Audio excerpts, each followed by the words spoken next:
Plus, a new docuseries is coming out this month, and it's shedding some light on Black Wall Street. Oprah Winfrey is releasing 6 episodes hosted by actor Morris Chestnut, and it focuses on the century-long impact of the 1921 Tulsa Massacre. Back in 1921, a white mob destroyed Black Wall Street in what has been deemed the single most horrific incident of racial terrorism since slavery. Now, an estimated 300 people were killed, more than 1,200 homes destroyed, and at least 60 businesses and community buildings burned to the ground.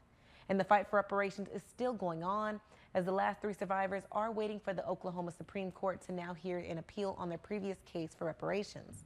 If you're interested in this docuseries, it airs September 29th.